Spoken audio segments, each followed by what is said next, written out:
Livro de Mateus, capítulo 24. A palavra de Deus fala algo muito interessante, versículo 37, perdão. Eu não falei.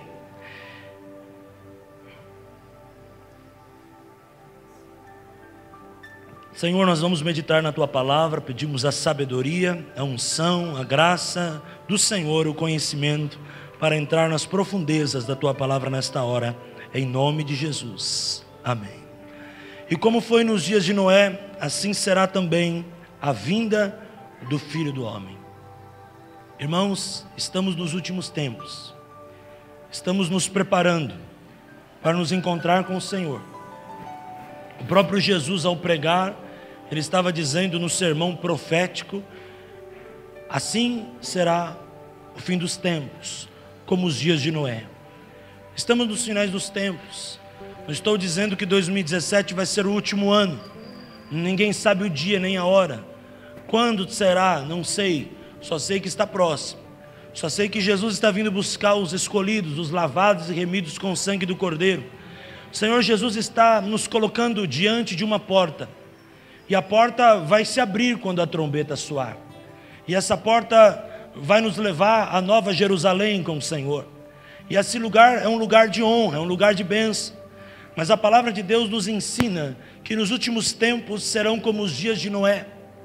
E também há um tempo da palavra que diz assim, que nos últimos tempos, os tempos serão tão difíceis que serão colocados Sodoma e Gomorra no pé. Sodoma e Gomorra vai ser fichinha, perto de tanta perversidade que vai existir no mundo. E talvez, se você tem televisão em casa, jornal e vive neste mundo, você há de concordar comigo que estamos nos dias últimos, que estamos nos dias de Noé, que estamos no tempo onde Jesus está voltando, onde a igreja precisa ser mais igreja, onde o sal precisa salgar mais, onde a luz precisa iluminar mais, onde o propósito do Senhor, eterno Deus, está vindo para buscar a sua igreja. E Deus não está vindo buscar pessoas que dizem ser cristãos, mas pessoas que são cristãos de verdade, que buscam o Senhor, porque este tempo, irmãos, que Jesus está voltando, serão como os dias de Noé. E eu gostaria que você fosse comigo para Gênesis 6, para nós entrarmos na história de Noé. E eu quero fazer uma comparação com a história de Noé, com palavras de Deus para a nossa vida. E vamos mostrar na palavra algumas ferramentas espirituais para nós entrarmos dentro do plano de Deus. Porque eu entendo e coloco até como tema desta mensagem que a igreja é a arca de Deus. A igreja é a arca de Deus. E vou comparar a arca de Noé em todo tempo comigo e com você. Em todo tempo que ler um texto, vamos comparar com a nossa vida. Em todo tempo que falarmos até da madeira da arca, eu quero trazer uma lição espiritual para a minha vida e para a tua vida.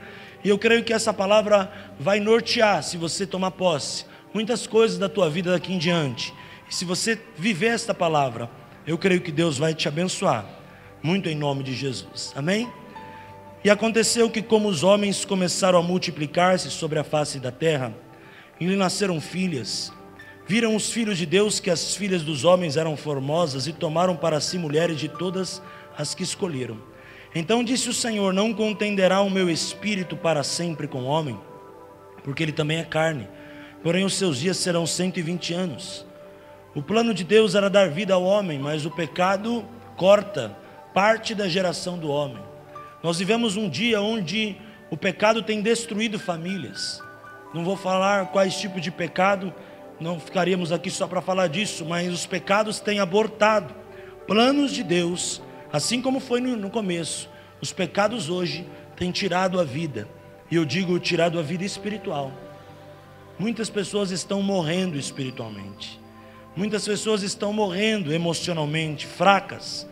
E a Bíblia continua: havia naqueles dias gigantes na terra, e também depois, quando os filhos de Deus entraram as filhas dos homens, e delas geraram filhos, esses eram os valentes que houve na antiguidade, os homens de fama.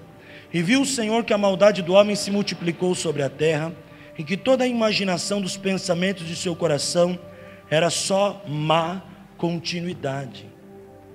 Má continuamente. É o que está acontecendo hoje. O pensamento do mundo é mau. Se ganha derrubando o outro.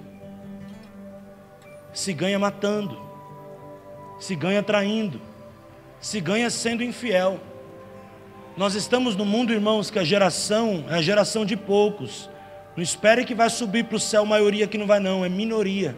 Muitos são chamados, porém poucos escolhidos. Está escrito, então não podemos fugir. E a mesma forma que a gente lê em Gênesis, lá na criação, lá no início de tudo, está voltando à prática agora.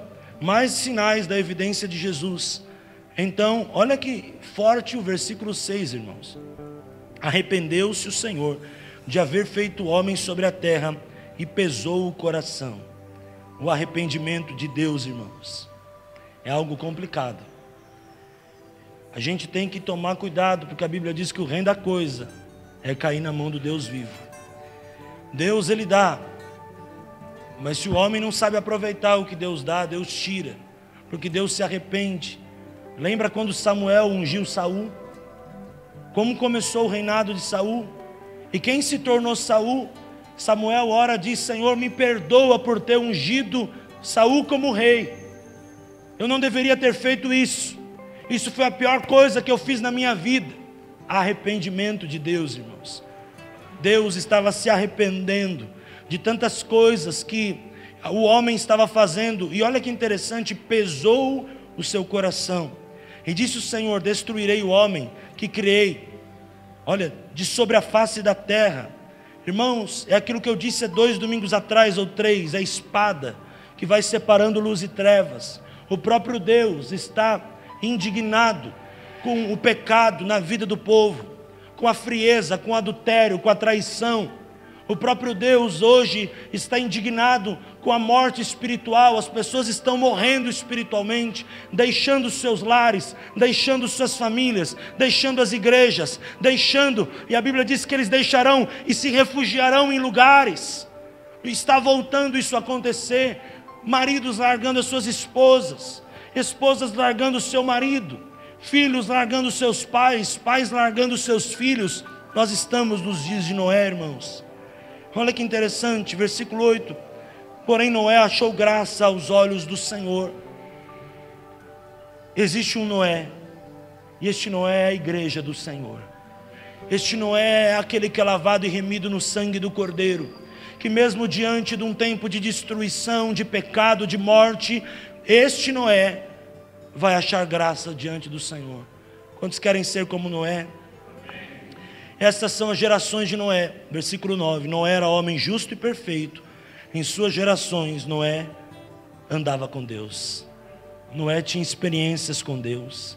Eu disse quinta-feira e repito: o que muda na vida de um homem é a experiência pessoal que ele tem com Deus. Eu posso te contar o meu testemunho. Você pode chorar, levar meses a tua vida espiritual a séria por causa do meu testemunho. Mas um dia meu testemunho vai perder o impacto e você vai voltar a ser quem você era. Mas quando cada um de nós temos a nossa experiência com Deus, aquilo muda a nossa vida. Eu tenho orado para Deus dar para cada um de nós desta igreja uma experiência com o Senhor. Porque quem tem experiência não sai do centro da vontade de Deus. Quem tem experiência não vai perder a visão da promessa. Lembra de que disse quinta-feira de Caleb? Quem tem experiência não vai sair do propósito de Deus, porque entende a experiência com Deus. Muitas vezes você vai viver, até talvez a tua alma tende a esfriar no mundo de Deus, na vida cristã, mas a tua experiência traz à tua memória o que dá esperança e te leva de novo ao propósito de Deus. Quantos querem ter experiências com Deus? E experiências que temos orado, irmão, não é experiência traumática não, luto, morte, perda, capotar carro, experiências com o sobrenatural, experiências de sonhos, experiências de visões, experiências poderosas. Eu profetizo que Deus vai dar para você, porque o que vai trazer você ao entendimento dos dias de Noé é a experiência que você tem com Deus. Porque ele viu graça a Deus em Noé? Porque ele andava com Deus. Deus está procurando Noés, irmãos. Deus não está procurando Absalão. Deus não está procurando rebeldes. Deus não está procurando pessoas que se autopastoreiam. Deus continua sendo Deus e procura adoradores, procura Noés, procura homens que andem com Deus. Deus está procurando uma geração de Noés, irmãos.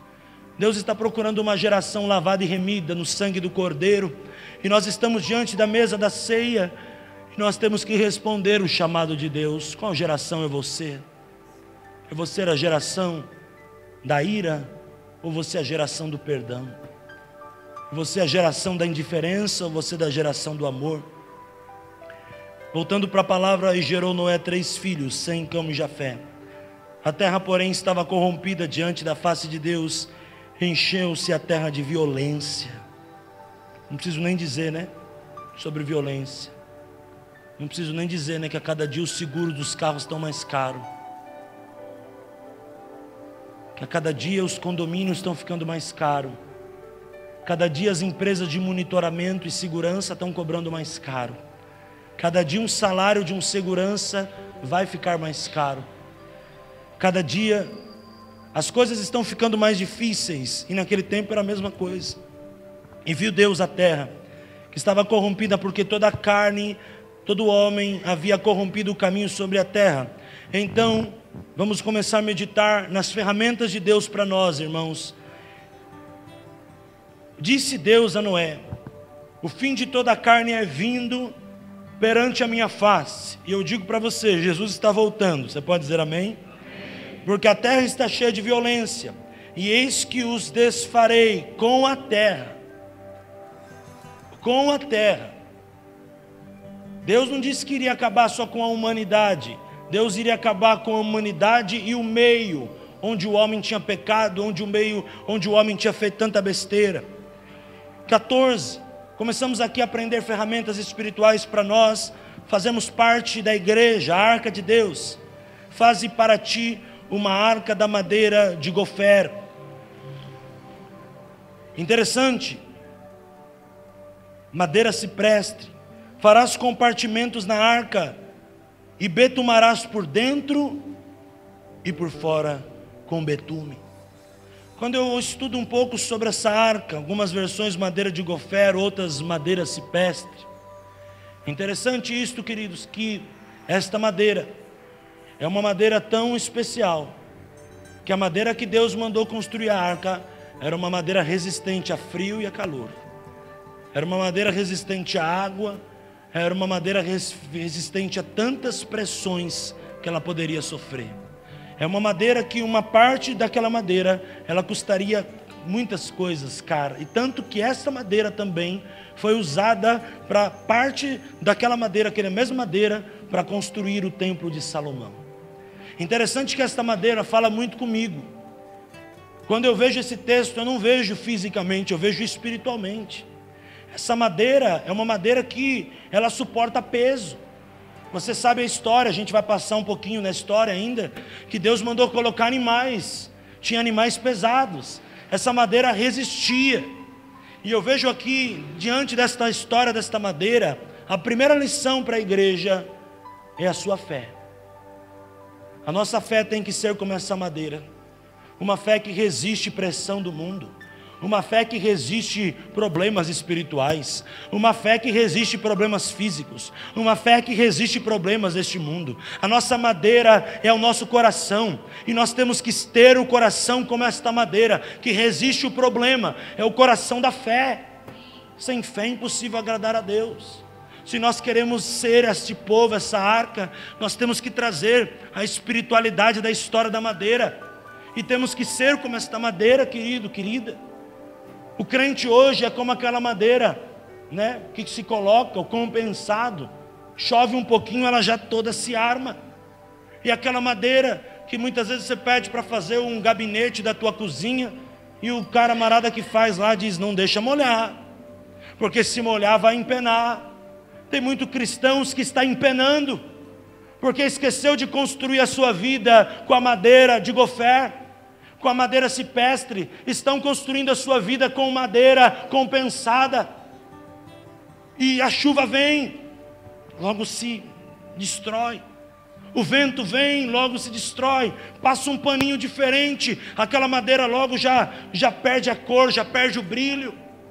Deus está dizendo, irmãos, que nós precisamos nessa ceia revestir a nossa fé, e a nossa fé tem que ser como Paulo prega aos Filipenses, como ouro provado no fogo. porque ora, irmãos, nós vamos passar por calor, ora vamos passar por frio, ora vamos passar por tempestade, ora vamos passar por bonança, ora vamos passar por N situações. A madeira de gofer passou pelo dilúvio e permaneceu viva até hoje. Você vai a Jerusalém, num dos museus ali no Mar da Galileia, você vê a base do barco, talvez onde Jesus pescou com Pedro. Que madeira que é? A mesma madeira. Quantos anos? 4.000 anos, 3.000 anos atrás, a madeira permanece a mesma madeira. Ela pode estar velha, mas ela não perde a sua essência. Eu digo para você, coloca a tua fé em Deus. Não seja uma madeira compensada, seja uma madeira de gofer. Quantos podem dizer amém? E farás compartimento na arca, e a betumarás por dentro e por fora. O betume, irmãos, representa algo que veda. E Deus falou para ele assim: coloca a vedação por dentro, porque a água vai passar e não vai entrar, mas tem que estar por fora, porque a água vem muito violenta, é um dilúvio. E o betume, interessante por dentro e por fora. Eu aprendo aqui a segunda lição espiritual. O betume representa o sangue de Jesus. O sangue de Jesus que te renova interiormente, e você trata e cura o seu interior pelo poder do sangue de Jesus. Você pode dizer amém? E pelo lado de fora é o sangue que te torna, receba isso, invisível aos olhos das trevas. O inimigo não vai te alcançar, porque o betume do Senhor está sobre a tua vida. O sangue de Jesus está sobre a tua vida. 1 João diz lá: se porém andarmos uns com os outros, mantermos a comunhão, o sangue de Jesus vem e nos purifica de todo pecado. O betume é o sangue. Se você quer fazer parte dessa arca de Deus, se você quer fazer parte desta geração de Noé, que vai buscar coisas sobrenaturais e vai conquistar, sabe por quê, irmãos?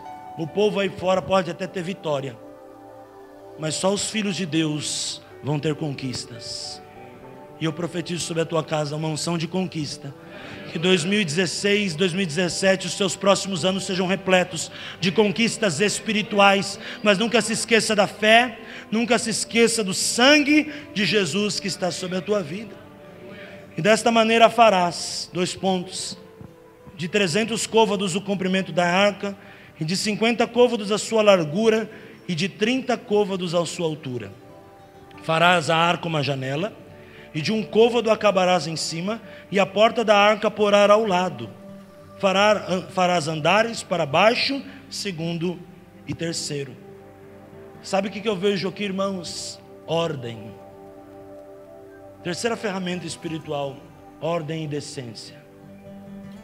A palavra de Deus diz assim, e Deus manda fazer tudo com ordem e com decência. Deus, ao dar detalhes das medidas, Deus estava dizendo: tem que ser assim. Deus não falou: faça uma porta que talvez dê para passar até a girafa, faça uma porta que talvez dê para passar o elefante, tem que ser larga. Deus falou para ele a medida, porque Deus é um Deus de detalhes, irmãos. Deus é um Deus de detalhes, aprenda isso. Deus não é homem para que minta, e filho do homem para que se arrependa. Deus não é Deus de confusão. Deus não ia fazer uma porta baixinha para passar só o ganso, para passar só o pato, para passar só o gatinho, para passar só o ratinho. Não, Deus faria uma porta que passaria todos. Deus é um Deus organizado. Se você quer ser uma igreja abençoada, você tem que ser organizado. Você tem que ter uma vida séria. Você tem que ter uma vida comprometida. As coisas têm que estar em linha com a palavra. É uma ferramenta espiritual. Deus é um Deus de detalhe. Você pode dizer amém? Deus não é Deus de confusão. E o que o diabo quer fazer nesse tempo, irmãos? Confusão na mente. Para Noé não errar, porque Deus é sábio, e saberia que os homens iriam criticar na construção da arca e difamar. E talvez ele poderia se revoltar, se irar e até perder a sabedoria, porque a voz do homem muitas vezes mexe com a gente. Deus, sabendo disso, Deus deu para ele detalhado o que tinha que ser feito, para na hora que ele tivesse mesmo diante de batalha espiritual, ele não errasse. Acertar quando está tudo tranquilo é fácil, irmãos. Não é verdade? Mas quando a gente vê que a batalha espiritual vem, o vento bate, é aí que Deus mostra. E é aí que a gente tem que mostrar para nós e mostrar para Deus o nosso valor espiritual. Esse tempo estava sendo um tempo difícil. Deus estava dando direções para o homem. E eu vejo, irmãos, que muitos estão perdendo as direções de Deus para a sua vida, saindo do centro da vontade de Deus. Estão saindo do centro da vontade de Deus. Não estão fazendo o que Deus mandou. Estão fazendo talvez a porta que é de 50, vamos fazer 40. A gente economiza. 2, 3 andares, não, vamos fazer 2. A gente economiza madeira, essa madeira é cara. Os lados da porta, vamos colocar menos betume. Será que vai ser um dilúvio muito tempo? Será que vai ser tudo isso? Sabe, irmãos, o problema da gente é quando a gente questiona a vontade de Deus. A gente tem que aprender com Noé, que tudo que Deus mandou, Ele fez. A vontade de Deus, irmãos, é boa, perfeita e agradável, sim, mas quando se obedece. Porque não existe perfeita e agradável. Se é de Deus, ela tem que ser boa, ela tem que ser perfeita e ela tem que ser agradável. Se é de Deus, algo para a tua vida, enriquece. Por quê? Porque é bênção. Em Provérbios está lá, a bênção do Senhor enriquece e não acrescenta. Pastor, eu estou tomando uma decisão, mas estou com dor. Então não é de Deus. Porque Deus não é Deus de confusão, irmãos. E se está tendo confusão, é porque tem que orar mais até definir. Não tomar decisões no meio da tempestade. Espera a água baixar, Noé. Depois você toma a decisão, você sai com a tua família da arca. Exemplo, Deus fala para o Anderson, você vai morar em Goiânia. Deus fala para a Lilian, vocês vão morar em Santo André. Um está certo, ou um está errado. Ou os dois estão errados, mas de nenhuma forma os dois estão certos. Porque aquilo que Deus uniu, o homem não separa. E se Deus uniu, Deus também não vai separar o casal. Deus não é Deus que muda, irmãos. Deus não é homem para que minta, nem filho do homem para que se arrependa. Aqui é uma ferramenta espiritual. Deus é um Deus de direções. Não perca as direções de Deus para a sua vida, se enganando com uma teologia mentirosa. A palavra de Deus não muda, ela não volta vazia. Espera aí, um dos dois está errado, vamos orar. Até que vai se encontrar o caminho. Amém, sentimos paz. Vamos morar em Santo André. Glória a Deus, é de Deus, porque Deus abençoa e prospera a sua palavra. Você pode dizer amém por isso? Glória a Deus, amém? Então, Deus é um Deus de direções. Aprenda a fé, o sangue de Jesus, as direções de Deus. Versículo 18. Mas contigo estabelecerei a minha aliança. Entrarás na arca, tu e teus filhos, tua mulher e as mulheres dos teus filhos contigo.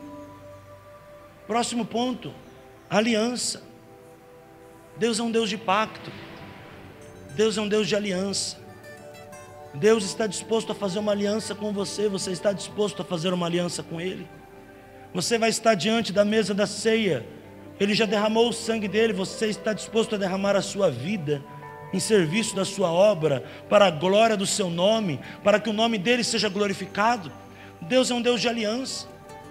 E qual que é a estratégia do diabo? Cortar a aliança. Deus faz tudo direitinho, irmãos. Deus é o Deus da perfeição. Deus é o Deus do pacto. Deus não divide a glória dele com ninguém. Deus não iria salvar Noé e matar a esposa. Deus não iria salvar Noé e matar seus filhos. Deus não iria salvar seus filhos, matar teus genros e suas noras. Olha como Deus funciona. Deus é Deus de aliança. Porque aquele que começou a boa obra é fiel para completar. Deus não falaria para Noé, Noé, a coisa é contigo, larga o teu casamento, porque Deus não desfala, o casamento é de Deus. Deus não é Deus de confusão. Deus não abandona filho de ninguém, Deus não abandona, porque a palavra de Deus é fiel. 1 Pedro 3,20 está escrito lá, que 8 pessoas foram salvas na arca. 8 é o número da aliança. Tem começo, não tem fim. É o número da aliança. Uma aliança sozinha, ela representa o 0. Mas se eu uno a minha aliança com a da minha esposa, forma um 8. Quantas pessoas Deus salvou na arca? 8. 8 é o número da perfeição. é o número da aliança. Deus é Deus de aliança, porque Deus não fala e deixa de cumprir o que Ele falou. Deus cumpre o que Ele prometeu, e eu declaro isso sobre a tua vida. Deus é fiel para prometer. Deus não vai dividir a glória dele com ninguém. Deus não vai matar o filho. Lembra da história de Salomão? Deus não vai matar o filho da mulher só para querer agradar a outra. A espada foi para discernir. Deus não é Deus que mata. Deus é um Deus que traz vida, vida plena e abundante. Deus não é Deus que faz coisa errada. Quem faz coisa errada é eu e você. Está escrito aqui: eu colocarei uma aliança contigo, e de tudo que vive, de toda a tua carne, 2 de cada espécie fará entrar na arca, para conservar isso contigo, macho e fêmea serão. Até para o animal Deus tinha um plano. As pessoas estão pensando: Deus mudou. Não, Deus continua sendo Deus. Deus tem um plano. E o plano de Deus para a sua vida é que a gente entenda que Ele está no controle. Pastor, mas eu estou preocupado. Receba essa palavra: Deus está no controle. Eu não sei o que fazer. Deus está no controle. Eu estou desesperado. Deus está no controle. Eu perdi. Deus está no controle. Não saiu como eu queria. Deus está no controle. Deus deu o controle, dizendo macho e fêmea. E aqui você pode depois ler tantas coisas. Versículo 22. Assim fez Noé conforme tudo que Deus mandou, e assim o fez. Outra ferramenta espiritual: obediência. Não há glória sem obediência. Se você não for fiel na glória da primeira casa, Deus nunca vai te colocar na da segunda. Se você não é fiel no pouco, Deus nunca vai te colocar no muito. Se você não é fiel naquilo que Deus te deu, que é pequeno, Deus nunca vai te colocar em coisas grandes. Deus não é Deus de confusão. Flávio, o dia que eu ganhar 1 milhão, eu vou dar 100 mil para a obra. Mentiroso. Não é mentiroso? Por quê? Porque o cara, quando ganha 100 reais, não dá 10 reais. Deus nunca vai dar 1 milhão para esse cara, porque ele não é fiel. Deus não é Deus de confusão. Ser fiel no pouco, te colocarei no muito. Lembra da parábola dos talentos? Te dei 5. O que você fez com os 5? Multipliquei. Então toma mais. E o outro que tinha 1? Enterrou. Teve medo? Perdeu. Tirou dele e deu para aquele que multiplicou. Deus, irmãos, Ele não age com o coração e nem por razão. Deus age segundo a palavra. Pastor, mas Deus vai agir com o coração. Lá no céu vai chegar aquele meu parente que é todo sujo e vai passar. Vai. Não é não, meu filho. Deus vai agir com a palavra, porque a Bíblia diz: seja o vosso falar, sim, sim, não, não. Não vai chegar gente lá no céu e vai falar: eu vou pensar. Espera aí que eu vou fazer uma reunião com os anjos. Eu vou chamar o patriarca Abraão, vou chamar Moisés, vou chamar o Geraldo Maria, vou chamar os irmãos da igreja, para decidir se o fulano vai entrar. Não, irmão, Deus não vai agir com o coração, nem pela razão. Deus vai agir segundo a palavra. E porque Noé obedeceu, Deus falou: então vem, este é o melhor que eu tenho para a tua vida. Você pode dizer amém? Capítulo 7, versículo 1. Depois disse o Senhor a Noé: vai você e toda a tua casa e entra, porque tenho visto que você é justo. Vai você e toda a tua casa e entra, porque eu tenho visto que você é justo. Versículo 5 diz assim: fez Noé conforme tudo que o Senhor ordenou. Mais uma vez obediência. E Noé, da idade de 600 anos. Tem alguém por aqui nessa idade, irmãos? Por que você está reclamando que você está cansado? Deus não continua sendo Deus? Ou Deus mudou? O Deus que trabalhou com Noé é outro. Nasceu filho de Deus, o mini Deus, e agora é Ele que age. Deus é Deus.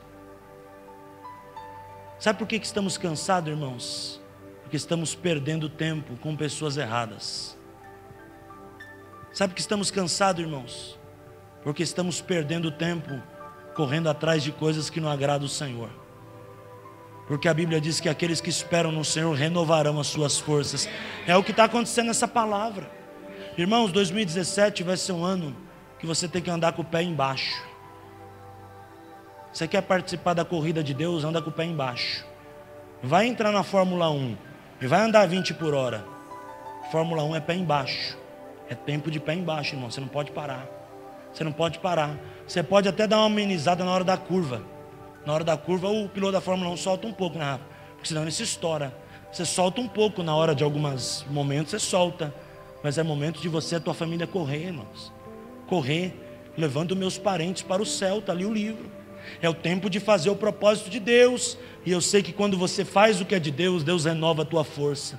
Pastor, Deus tem compromisso? Claro, com quem tem compromisso, Deus tem. 600 anos, quando o dilúvio começou, irmãos. Versículo 7, eu vou falar de novo. Quando o dilúvio começou, o dilúvio está começando. Jesus está voltando. Você está disposto a cumprir o propósito dele para a sua vida nesta terra? Ou você vai estar disposto a fazer parte do time da difamação, do time da incredulidade que ficou do lado de fora da arca? Esse homem entrou na arca com os seus filhos, versículo 7, sua mulher, as mulheres de seus filhos, por causa das águas dos dilúvios, e dos animais limpos, dos animais que não são limpos, e das aves e de todo réptil sobre a terra. Entraram de 2 em 2, olha como Deus é organizado, para junto de Noé na arca, macho e fêmea, como Deus ordenou. Porque ele obedeceu, Deus também cumpriu o propósito.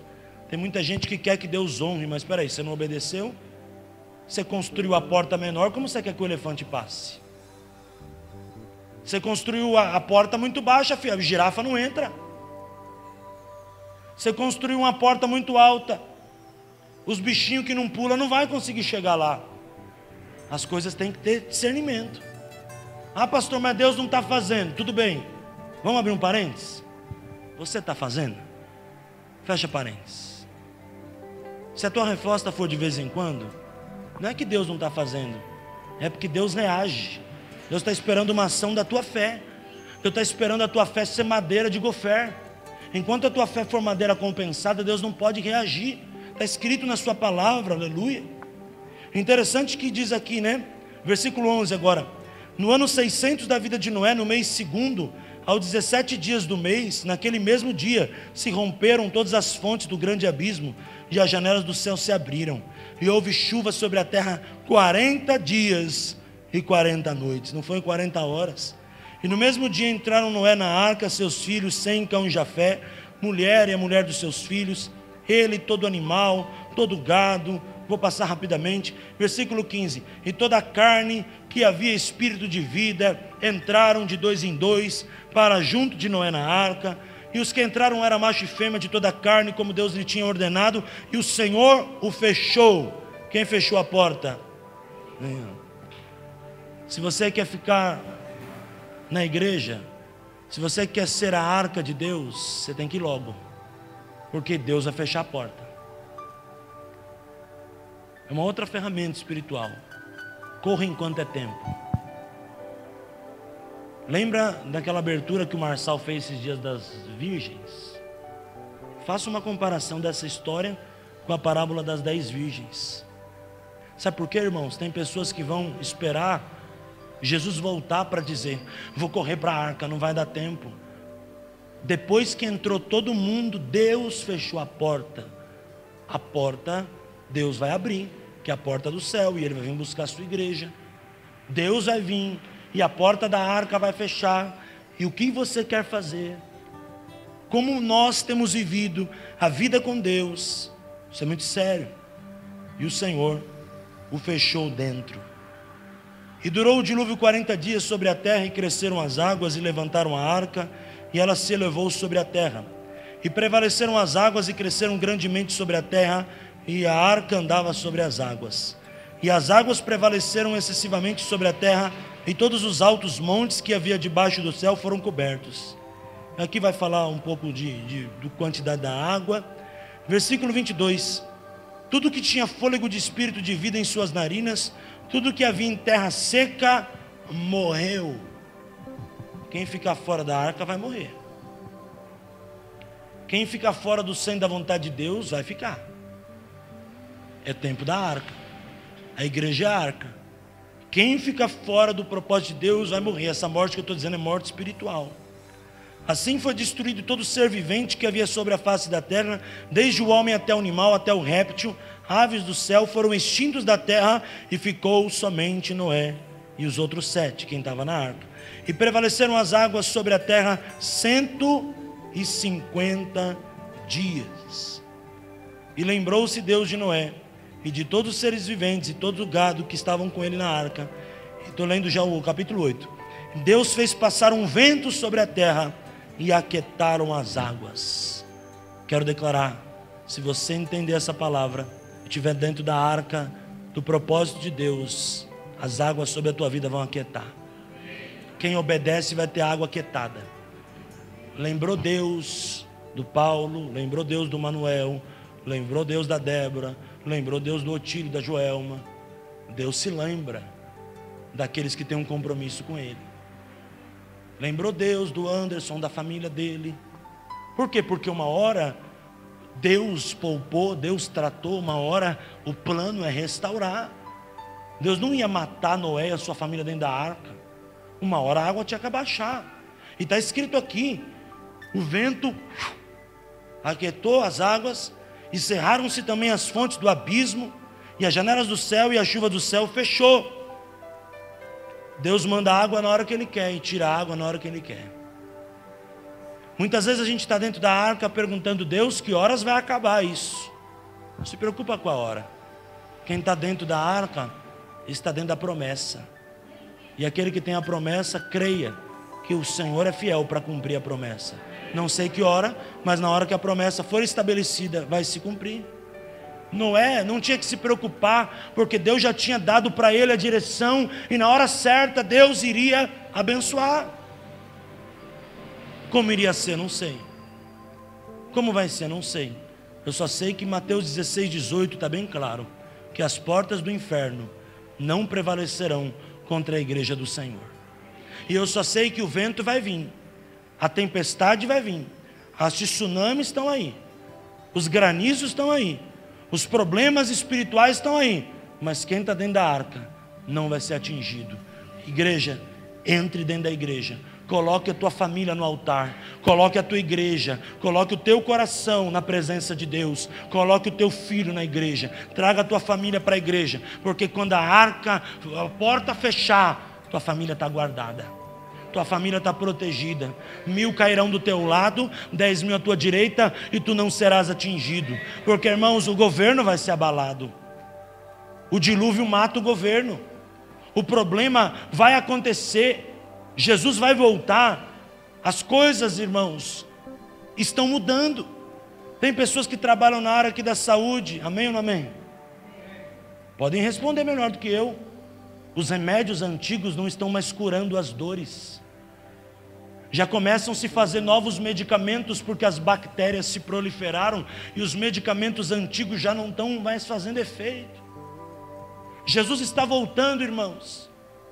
Os exames já estão agora ficando ultrapassados, é necessário uma reinvenção científica para outros exames.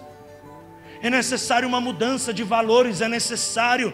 Jesus está mostrando para mim e para você que estamos nos dias de Noé.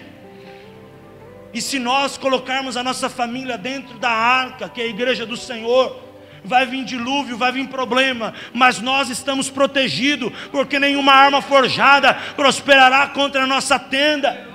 Nós precisamos colocar a nossa família no centro da vontade de Deus.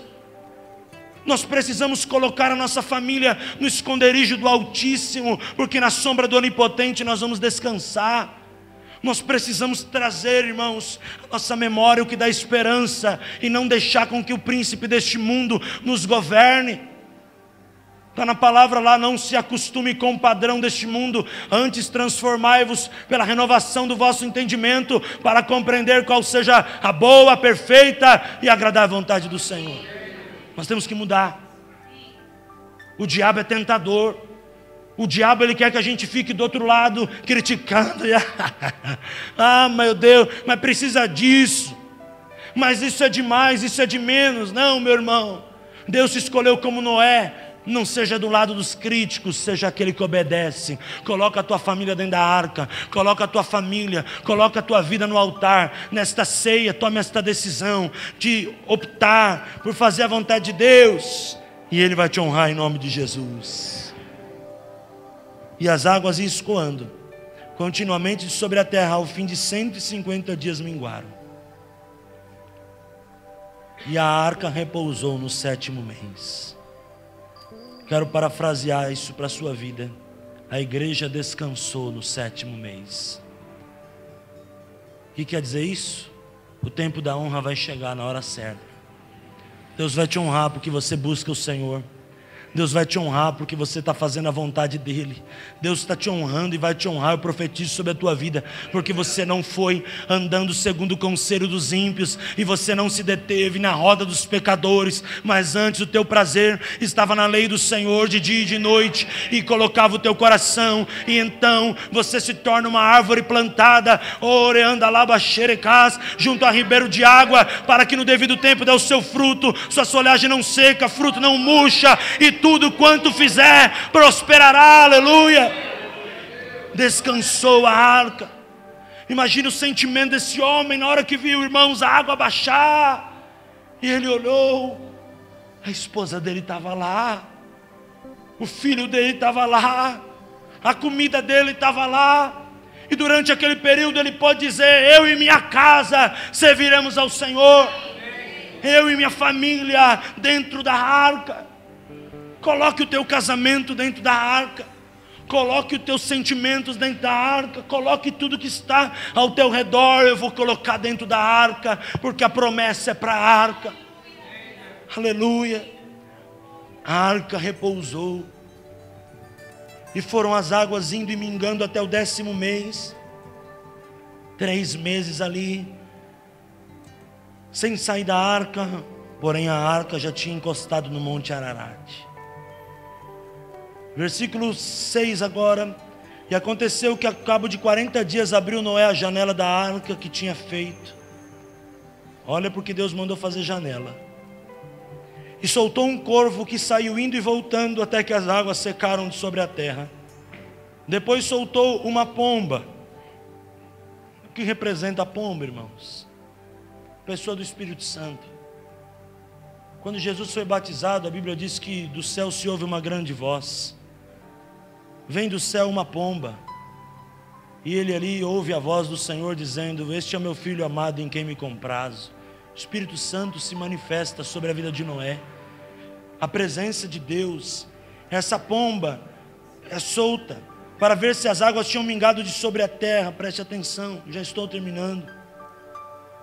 A pomba, porém, não achou repouso para a planta do seu pé, e voltou ela para a arca, porque as águas estavam sobre a face de toda a terra. E ele estendeu a sua mão e tomou e recolheu para consigo. E esperou mais 7 dias, e tornou a enviar a pomba para fora da arca. E a pomba voltou a ele à tarde, e eis que arrancou uma folha nova de oliveira no seu bico.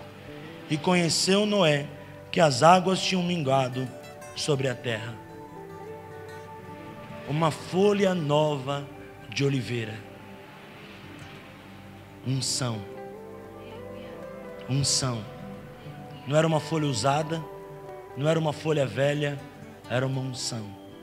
Se você entende que você é a arca de Deus, eu profetizo sobre a tua vida uma unção nova, porque essa pomba traz a folha de uma oliveira nova, representando uma unção.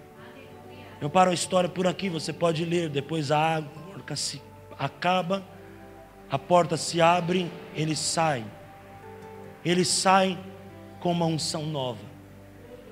Eu tenho certeza que nós só podemos sair da arca, que é a igreja do Senhor, na Nova Jerusalém, porque a oliveira nos mostra que Jesus, ele diz: eu sou o fruto da oliveira. Preste atenção. Deus na arca, o Espírito Santo representando a pomba, e o Espírito Santo trazendo Jesus, a planta nova da oliveira. Noé sai da arca não cansado pela chuva, mas renovado pelo poder do Pai, pelo poder do Filho e pelo poder do Espírito Santo. Noé, quando sai da arca, ele tem uma experiência com Deus Pai. Ele tinha visto no sinal da pomba o Deus Espírito Santo, mas a confirmação era o Filho de Deus, que tira todo o pecado do mundo, e ele é a porta das ovelhas, aquele que entrar por ele salvar-se-á. Ele não poderia ver a porta aberta se não fosse por Jesus. E naquele momento que aquela pomba traz aquela folha, representa espiritualmente a pessoa de Jesus, que confirma: eu abro porta que ninguém fecha, e fecho porta que ninguém abre. E naquela hora que aquela porta se abre, Noé sai da arca com aquele pombo, com aquele corvo, com todos os animais, e recomeça uma nova vida, uma nova geração se começa pelo intermédio de Jesus, para provar que Jesus, Ele era o Verbo, desde o princípio, e o Verbo estava com Deus, e o Verbo era Deus. Por que não foi a planta nova de qualquer outra coisa? Porque Ele é o fruto da oliveira. E a mesma oliveira que foi tirada de uma árvore trazida pelo pombo no seu bico, representando Jesus. Jesus, antes de morrer, teve que passar pela oliveira, teve que passar pelo Getsemane. A ceia é o nosso Getsemane. É o momento onde nós dizemos: Senhor, faça em mim a tua vontade. Jesus passou pelo Getsemane, que quer dizer a prensa da oliveira. Jesus foi prensado no Getsemane, para que dele saísse o melhor óleo, para quando ele fosse para a cruz, não fosse ele, fosse Deus nele, e ele morresse, ressuscitasse e desse uma vida por você, para provar que essa história que conto tem tudo a ver com a tua vida e com a minha, e para provar que Jesus continua trazendo sobre você que toma posse esta noite uma unção nova sobre a tua vida. E se você perseverar, e tudo que eu disse aqui nesses pontos obedecer, a planta nova vai chegar na tua mão. É interessante que o pombo traz na mão de Noé, porque Deus é Deus, e o Deus que falou com Noé foi o Deus que começou a obra, e o Deus que trouxe através da pomba a planta nova da oliveira na mão de Noé foi o Deus que completou a obra. Porque Deus não faz a obra pela metade. Deus não ia deixar eles morrerem dentro da arca.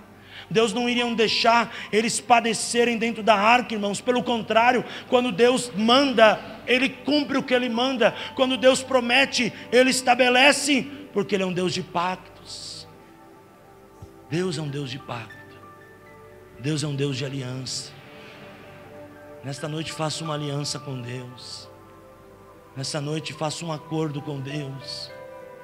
Deus é um Deus de aliança, mas não existe aliança sem Jesus. Poderia tudo acabar perfeitamente, mas essa planta nova representa para mim o símbolo da aliança, que é Jesus Cristo, o Filho do Deus vivo. Ele vem e traz para ele aquilo lá, é algo tremendo. Mostra para mim e para você que Deus tem sobre a nossa vida uma unção nova. E depois no capítulo 9, você depois lê com calma, diz que Deus estabeleceu uma aliança com Noé. Porque a aliança não era só para a arca, a aliança era para a vida toda. E Deus continuou abençoando, ele viveu ainda anos, gerou, e tantas coisas aconteceu, e depois a Bíblia já conta da sua morte. Durante toda a vida, Deus foi um Deus de pactos para Noé. Deus é um Deus de aliança. Se você crê, receba isso essa noite. Receba isso no teu coração em nome de Jesus, porque Deus derramou o seu corpo, que foi moído por nossas transgressões, e o castigo que nos traz a paz estava sobre ele, e pela pisadura dele nós somos sarados. E o seu sangue que nos purifica, que é o betume, que foi derramado sobre a minha vida e sobre a tua vida, e pelo sangue de Jesus nós temos reconciliação com o Pai, para a glória do Senhor. Que este mês, este dezembro 2017, seja um tempo de bênçãos para a tua vida. Que Deus traga a planta nova sobre a tua vida. Que Deus traga Jesus, e que Ele desembarace os seus caminhos, e que nunca falte o óleo da unção sobre a tua cabeça, porque se a unção tem que sair do azeite, tem que sair da prensa da azeitona. Eu declaro que Deus traga uma unção nova sobre a tua vida. Deus traga uma unção nova sobre a tua casa. Que Deus traga um óleo fresco do trono sobre o teu lar. E eu não estou dizendo do óleo físico, mas das bênçãos espirituais que representa esta palavra. E eu profetizo em nome de Jesus que Deus fará coisas tremendas e sobrenatural. Espera, porque farei e te livrarei, em nome de Jesus.